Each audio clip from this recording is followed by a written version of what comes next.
You're sitting at home, you don't have a surplus of cash in the bank. Getting a massive loan is out of the question, and the economy feels like a locked door. When you're standing at zero, it is incredibly easy to look at wealth and assume it requires a lucky break.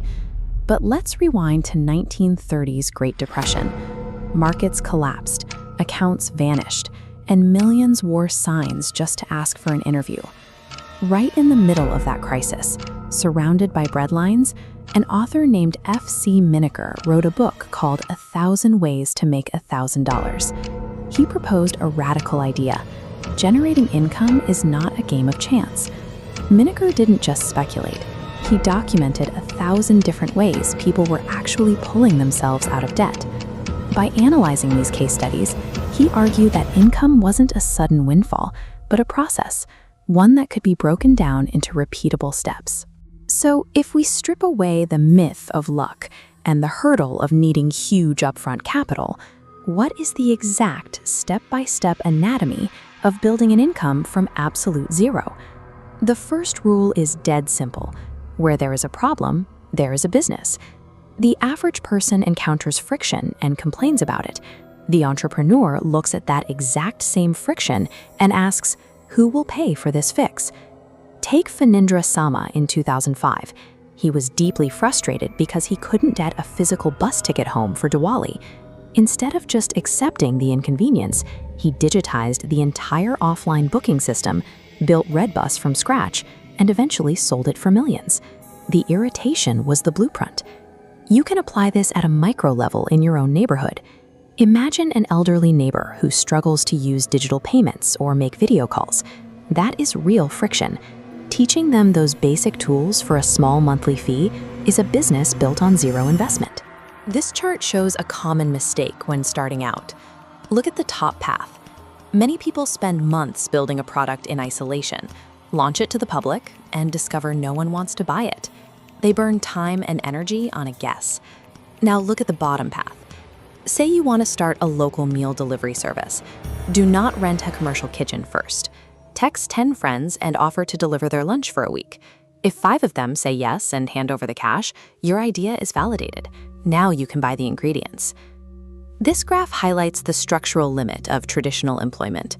The flat line is your fixed salary. When you sell your time, you hit a hard cap because a day only has 24 hours. Your earning potential is locked to the clock. To break that ceiling, you have to sell your expertise, not your hours. A chartered accountant working a standard 9-to-5 earns one predictable salary. But if that CA consults for 5 separate small businesses on a part-time basis, they multiply their income streams without necessarily taking on 40 more hours of labor.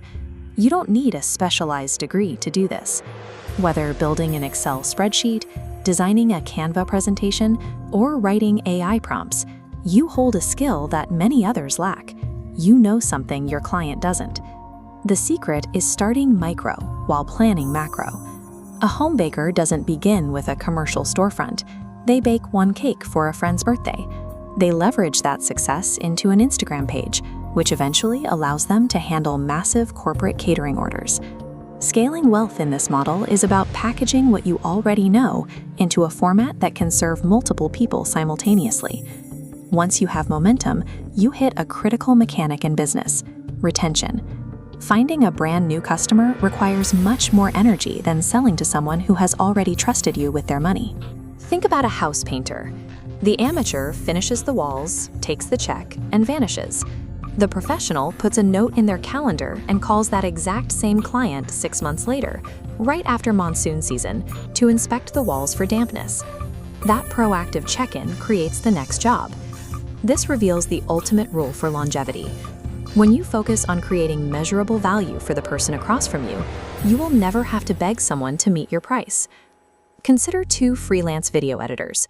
The first one blindly cuts whatever footage the client sends and delivers the file.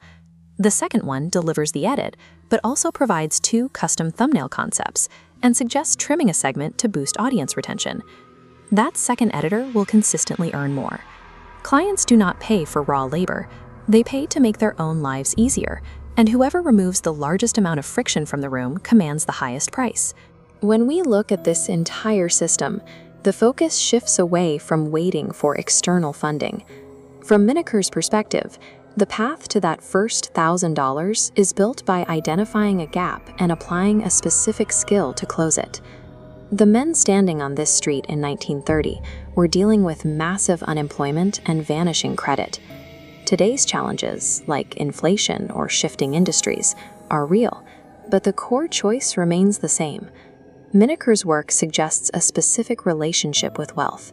Money is a byproduct of value creation. If you chase the cash, it runs away. If you chase the friction and solve the problem, the money naturally follows. Stop waiting for a perfect economic climate. Look closely at the skills you possess today. Find someone whose daily friction you can eliminate, and send that first validation message right now.